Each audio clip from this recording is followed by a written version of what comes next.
Hi everyone, this is Adrian with Market with AMW. Today I'm going to be doing an entrepreneur spotlight with Brandon Rule, president of Rule Enterprises LLC. Thank you, Brandon, for being here today and agreeing to do this interview. Anytime.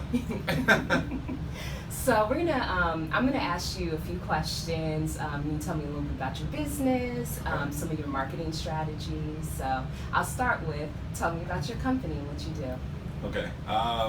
So I'm a commercial real estate developer. So I develop multifamily apartment buildings, mixed-use properties, but primarily multifamily apartment buildings. Started back home, Milwaukee, Wisconsin, recently looking to expand here in Washington, D.C. And it pretty much, when I say I do real estate, most people think I'm a realtor, right? So once I let them know I don't buy or sell any homes, it's like, oh, okay, so what do you do? And I say I develop property. Mm-hmm. And like, what's develop, right? What is develop, right? So, oh, so you built them. Mm-hmm. And then it's like, no, I'm not the contractor. Right. It's like, oh, so you designed them. I'm like, no, I'm not the architect.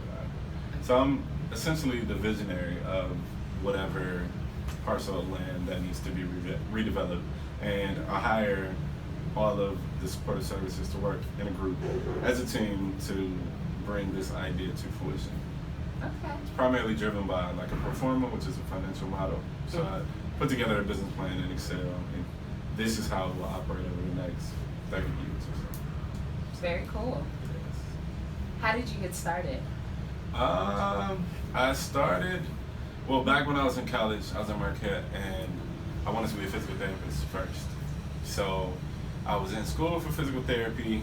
There was a 6-year like direct admit program, like straight from high school, but I came in undecided. So I was in school and I was taking all of these health science classes, but that wasn't the college that I was in, so I was like getting in trouble for not taking enough classes within my college. So I bounced around.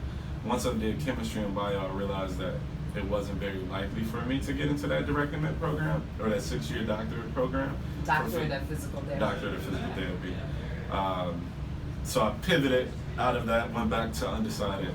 Then I was a sociology major for a moment, and then I was doing really well, excelling in my econ classes, and like the dean of economics called me into the office, wrote me an email, just was explaining how economics would be a wonderful major, et cetera, et cetera.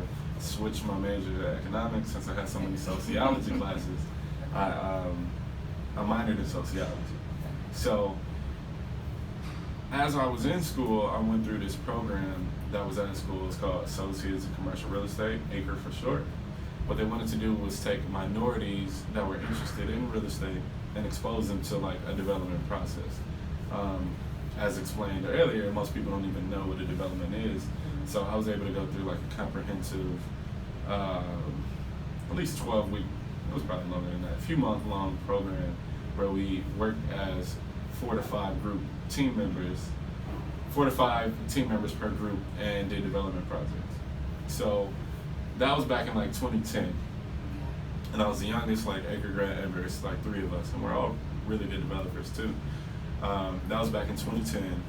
I really don't remember anything from the program, but that gave me like my initial exposure to what development was. After that, I was post-graduation. I worked at a bank, PNC Bank, for like 2 years, making absolutely no money. So completely unrelated, right? No, completely unrelated. Completely unrelated. But I knew I wanted to do real estate on the side, so during this time, I started my development company. So at home, I would work from, be up at 6 a.m.-ish, be up at 6 a.m., get home at like 6 p.m., and I'm like, I can't slave my entire life for this paycheck. And I really was interested in development at that point. So I chose to like work at home. So from 7 to about 8-ish, I would be at the gym, but from like 9 to midnight every single day, I'd be working in a model, like an Excel model, understanding what it takes to like be a developer. So I did that for a few years, right? Ended up quitting at PNC Bank, purchasing a 4-unit apartment building, fixing How that did up. you get the money to purchase it? Well, actually, everything 4 units and below is considered residential. So I did an owner-occupied FHA loan, so I only needed 3.5% down. At the time, the market was bad, so this was what, 2013. We just kind of started going back up. Okay. You know, the recession was in '08. Things really fell through. I think 2012 is when the market started shifting back upward. So I was on the beginning of that upward shift, and I caught a property for really cheap. So I fixed it up. It needed work. I probably would never do that work again. It was too much. So we did everything from the carpet to sanding the floors to polyurethane on the floors. Man. Like So you were out there doing yeah, I was it the too. handyman doing it. I was doing it. So even during this time while I was working on the floor unit, my ultimate goal was to do development. Like what I just described was more real estate investing type of things. It wasn't like a development project. And all throughout this time, I started getting further along and closer to actually becoming a developer and I started working on like sample deals. So like, oh, this land is for sale. What type of, what could I put here? And then I would just practice. And there were like some city-owned RFPs coming out, requests for proposals. And I pitched it to a developer. They wanted to co-develop. And at that point I knew like I was onto something. Nice. So yeah, that was like my first, I know this is a long answer, but very drawn out answer to your question. But started off in school with small interests, worked at a job, outside of my job, did hours upon hours of part-time work in my development company. Swung at a few projects, missed, swung and started to hit, and that's essentially where I got started. So That's awesome. yeah, 5 years later, I'm finally here. Nice. What made you want to start your own business? I knew from young days I was going to be an entrepreneur. Like when I was in high school, I used to quit every one of my jobs. By quit, I don't mean the two-week notice. Like I would just be out. Oh, wow. Oh, this job is too far. I'm out. Mm-hmm. Oh, you don't want to get me off on Friday. I'm out. Mm-hmm. Oh, I don't really feel like going to work today. I'm out. And whenever someone abused their authority, I had to be out as well. Like I'm all about principle. And when people go beyond the realm of reality, I had to make a move. So I was like that in high school, and then in college I was still like that, and I made a commitment to myself to work for myself and like be a millionaire by the time I was 30. And at 23, purchased my first home, and I'm progressively working towards it though. That's great. Or do you have other entrepreneurs in your family? No. Yes. Like my grandfather was a taxi cab driver, and owned his own cab. My other grandfather owned a pharmaceutical company. Okay. So very entrepreneurial. Yeah. Okay. Unconventional forms of entrepreneurship, but I think it's in my bloodline. So you already said this earlier, but wanted you to tell the audience if you work full time, and you said a little bit about the transition, but what made you go like, okay, this is my last day doing, this half and that half, like now I'm ready to do this full time? No, that makes sense. So I jumped out in 2013. I'm like, all right, I'm gonna just do this full time. I purchased a 4 unit to supplement my income because I wasn't making much money at the time. And that worked out until like 2014, then I got a job. So I was working with a bank, doing some loan servicing for a little bit. Didn't really like my position. I was there for about 3 months, left, and was back on my own. Shortly thereafter, I got another job. They created a position for me. So I worked for a community development financial institution, so CDFIs. So I worked for 2 CDFIs, one state-based and one national CDFI, doing small business lending. So I was there for like 2 years. So from September of 2014 to September of 2016, I was doing that. All while I was still building my development company the same way that I was doing at PNC Bank as well. But September of 2016, May of 2016, I was awarded a low income housing tax credit, which is a very competitive subsidy in order to develop affordable housing throughout the country. So my company submitted, I was awarded, got a ton of attention, was in some of the largest publications in Wisconsin. And there was a lot of pressure from my companies, and there was somewhat of a conflict of interest. You know, they felt like, you know, are you serious doing your full-time work, or are you more focused on your development work? Right. Since I was remote, it was hard for them to understand and differentiate where I was allocating my time. And in September of 2016, it was just time for me to just fully split off and do my own thing. And since I've been working for myself, it is now November. A year and a half, or almost? Year and a few months. Okay. So yeah, I've been on my own. It's been difficult, but making it happen. Yeah, I mean, and a lot of changes too, moving to DC, you know, during that time too. Ton of changes. Even the proposed, like, Donald Trump's proposed budget changes affected my projects a lot. Oh man. So. For the worse or for the better? Yeah, for the worse in terms of the deal, but for the better for my growth in my learning, right? Like, I feel like every fail is a win if you can take what you need from it and learn from it. So like another challenge that you can overcome. Yeah. So if something happened again that was similar, you'll be prepared. I'll be prepared. That makes a lot of sense. Unfortunately, I learned sooner than later. Most times, they say, like, as a developer, 2 out of every 10 deals are gonna like go terrible. I just had a lot of that at the front of my career. So hopefully my next few are smooth sailing. Everyone has their issues, but you know, it is what it is. Okay. So what do you do to market your business? Honestly, not much. As a developer, I hire a property management company to market the building. Okay. Right? So I don't necessarily have to do that. As I get more units, I do plan on building out my own property management company and marketing the building specifically, not necessarily my business. Mm-hmm. So like development companies don't need a lot of like social media, like email newsletters, all that stuff. Don't need any of it, to be honest, because we're not client based. We don't do anything B2C. Mm-hmm. We do a lot of B2B work, right? So I hire other businesses, the contractor, I hire the environmental engineer, the civil engineer, the architect. Like, it's all B2B. Mm-hmm. And because we're providing value and we're giving them work, there's not really much that I have to sell, right? Mm-hmm. Other than the overall vision. So I guess my marketing strategy would be a little different because we have to sell the vision to the lender and all of our ancillary partners. Mm-hmm. So yeah, emails, lists, and different things like that, not at all. Ours is more so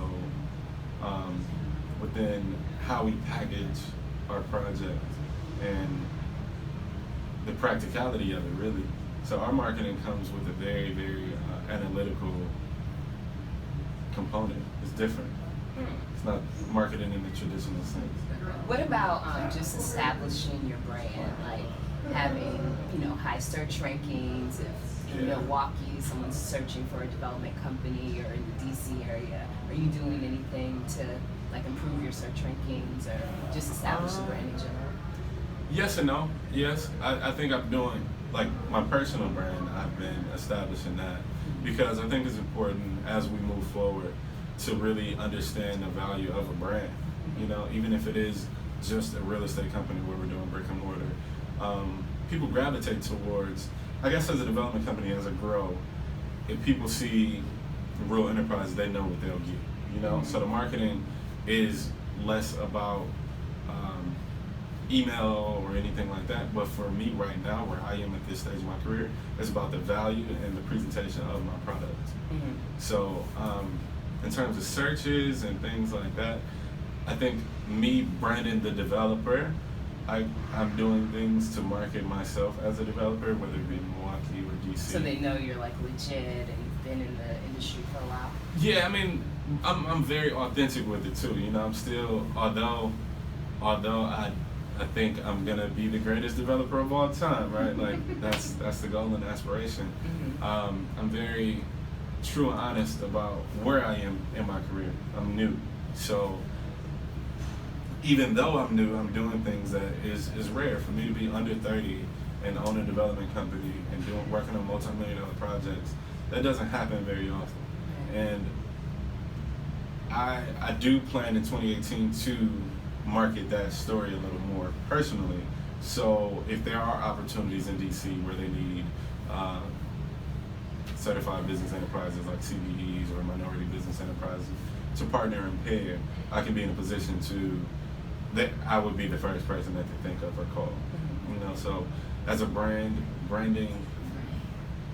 from a branding perspective, DC, I could do a little more of that than I would need to in Milwaukee, because Milwaukee is so small. They're small everywhere, but they don't know me here yet. So I would have to market myself and show them what I was doing back home while I'm working on deals here in DC as well. Okay, that makes sense. So you talked earlier about having your personal brand. What marketing strategies are you doing for your personal brand? For the most part, like Instagram, I think is huge. Facebook is huge. Unfortunately, I haven't been doing much of Facebook. I should do more of it.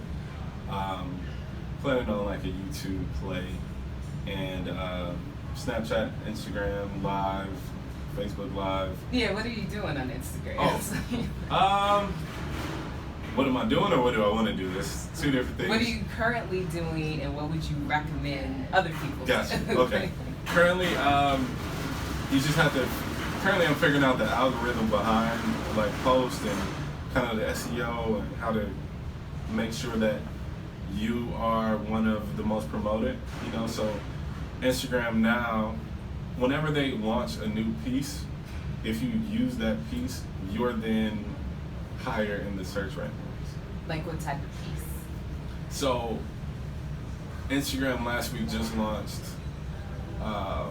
Instagram Live, and you can do it with a partner. Oh, okay. So the people that are early early adopters to these new nuances of within this large thing that's called Instagram get a lot more attention than people that aren't using any of it. Okay. For example, hashtags, that's huge. Like using hashtags is great. Comments are very important.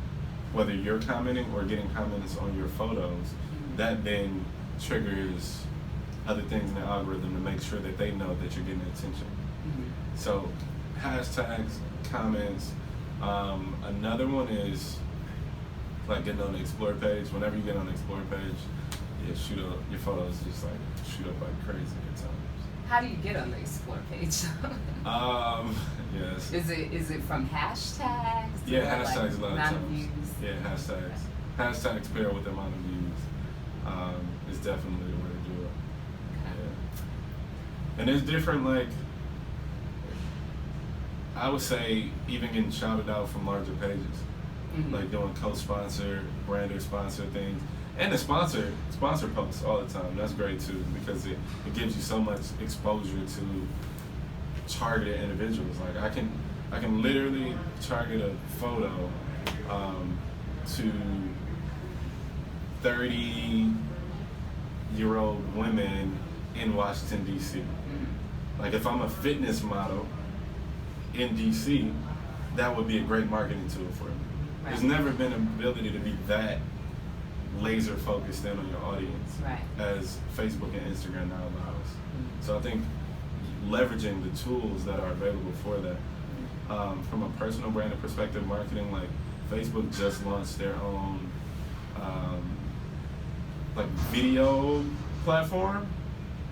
It's kind of like YouTube in a sense, right? So you can create a YouTube and have subscribers. So separate from their like Facebook Live. Separate from that. Wow. They have their own YouTube-esque type of platform.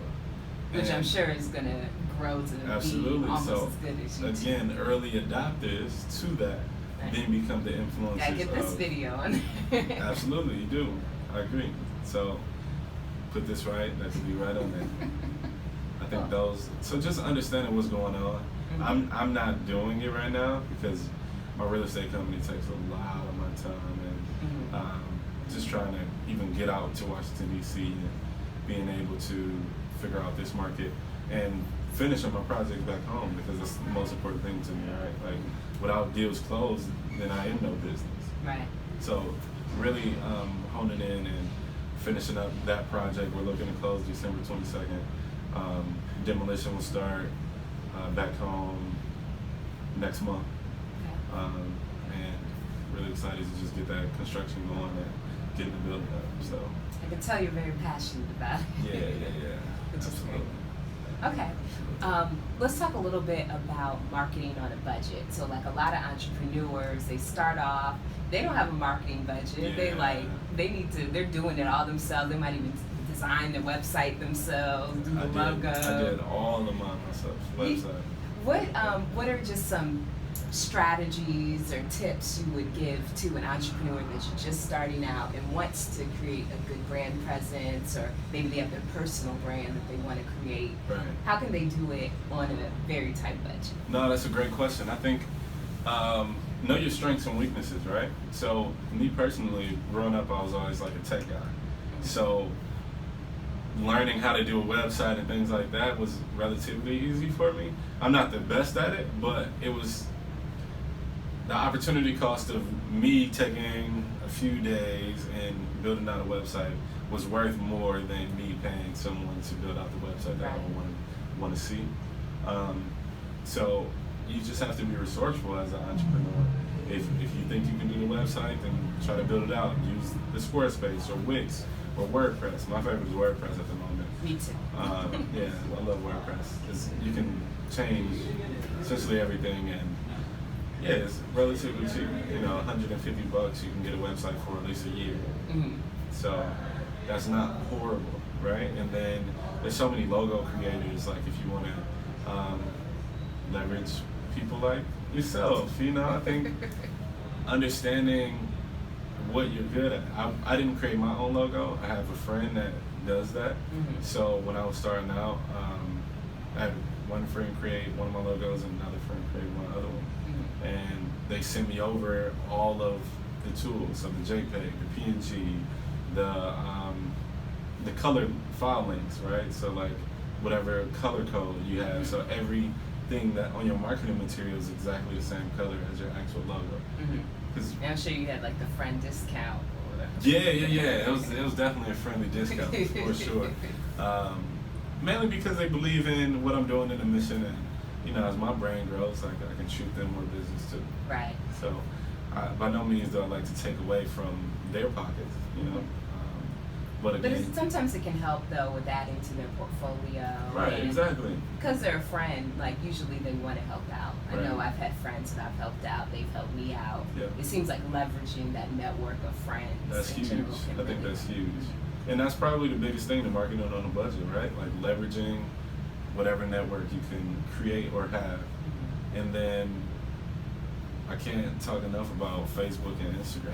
Like if you can do some of those sponsor ads on Facebook, if you can do blog posts on Facebook and create a landing page and create a, if you're like giving a out sponsored, like do a blog and then do an ad. Yeah, based on that and driving that traffic because they're gonna come. And again, if you wanna sponsor it to a very specific group, right? So let's say I'm a personal trainer in Washington, D.C.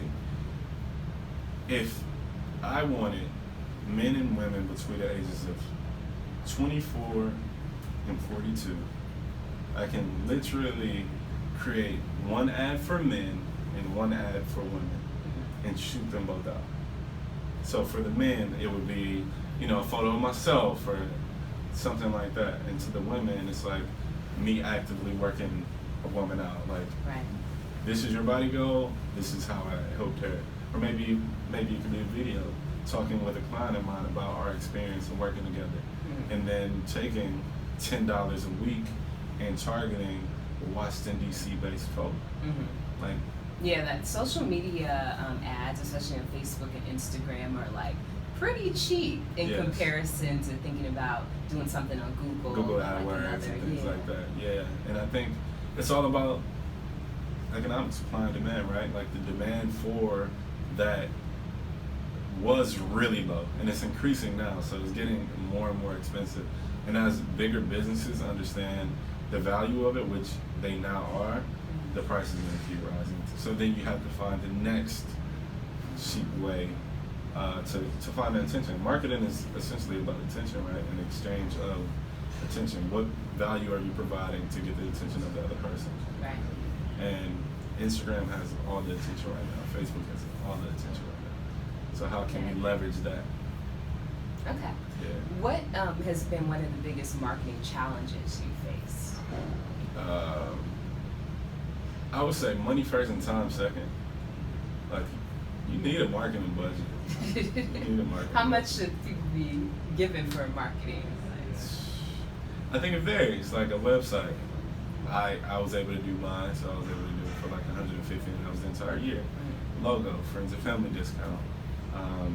Marketing tools, I use my phone for a lot of things. I use Canva online. That's a free tool. Are you doing any scheduling of like your social media posts? No, because Instagram doesn't allow a third-party application to post directly. They can kind of remind you, but not post directly. Yeah, I was doing it on Twitter. Scheduling, and it was just shooting stuff out. But I only really use Instagram and Facebook, to be honest. Like, I'm planning on using YouTube as well. And I use Twitter from a business perspective a little bit, but I don't use any of the other. Snapchat. I use Snapchat. Okay. But no scheduled posts. I don't have much content, so that goes to the second point. The biggest challenge is time, because I'm doing so many different things. I don't have enough time to invest in my personal brand the way that I would like to. So it's been on hold. It's just kind of paused at the moment. I'm pretty sure once I complete this closing and have a little more free time, I'll be able to invest more into that again. Or maybe have like someone who works in marketing, help you with. Yeah, that's true too. Coming up with some of the content. Once I get my money coming in, then I can definitely hire. Right. As you say, someone. money and time. Obviously need need money to right? save you some time. Then I need the time to do it on my own. Right. And if I don't have the time, then I need the money to pay someone else. If you don't have either, you're just kind of stuck. But that's where it comes to being resourceful, like leveraging your network. And if you do have a couple dollars, then luckily my business, not luckily, but yeah, fortunately for me, I don't need much marketing for my business per se. And my personal brand is just a self-motivated interest because I see the value in the long term. I don't need marketing to get more business, right? So had that been the case for my business, then I would find more money and find more time. I'll find more than likely more money, so I can hire someone and do the content, because oftentimes what you think is good isn't as good as someone else's. If it takes me 10 hours to do something that may take you 30 minutes, it's better for me to leverage you, right? Because that 10 hours that I wasted could have been used elsewhere.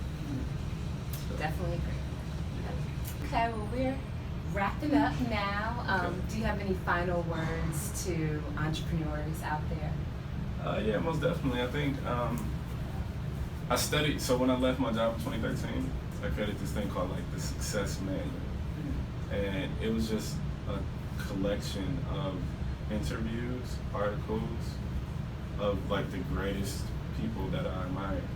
So the Kobe Bryants, the Jay-Z's, the Will Smiths, the P. Diddy's, the Oprah's, all of the greats. Not even just necessarily African American, like the Jim Carrey's, like all of these people that were doing phenomenal work. I really just wanted to study their mindset and why were they different? Like what made these people these people? And after studying each and every one of them, there were a few things. Like number one was their belief in self. No matter what, they knew that they can do it. And I think that's very important for entrepreneurs. Like you have to believe in yourself. There's gonna self-doubt will creep in. There's gonna be times of hardship, but that's all a part of the process. Number two was just unwavering passion and perseverance. Like they'll never give up. So like trusting the process is so important. Or like try and fail, but keep trying, keep going. Right? Yeah, and they were smart about it, right? But just that perseverance. There was an interview I watched with Will Smith. He was talking about how he will never be outworked. I'm just like, whoa. That's a pretty like strong statement. Yeah, but he got even stronger with it. So in that same interview, he said, if we get on the treadmill together, either you will get off or I will die. Whoa. I'm like, jeez. whoa. I wasn't working hard enough. Like, I wasn't ready to die for it. Right. So, like, am I ready to die for it? Figuratively, not literally, but figuratively die in my pursuit of happiness. Right. You know, to me, I think happiness and success go hand in hand. And not for monetary value or the cars or the glitz and the glamour, but if you're able to be successful in whatever that looks like for you, and you're happy, you're at peace. So I think the belief in self and unwavering passion, perseverance, like those are like the biggest things for you to be successful as an entrepreneur. Very cool. Yeah. So how can my followers get in touch with you? I actually just launched my website, brandonrule.com. You can get a lot of my info there. You can find all my social media channels, but Instagram is B_RULE. Facebook, coming soon. YouTube coming soon. Just go to brandonrule.com or my Instagram, B_RULE. Okay. And you'll get the rest. Awesome. Well, thank you so much No for problem. being one of my subjects for interviewing. Yes. I look forward to hearing more about the different things that you're doing with entrepreneurship, and hopefully we can have a part 2. Right. Sometime We can do a in the follow-up. future. Let's Yeah, do it. for Well, sure. thank you for hosting, because this is much needed in our community. So. Definitely.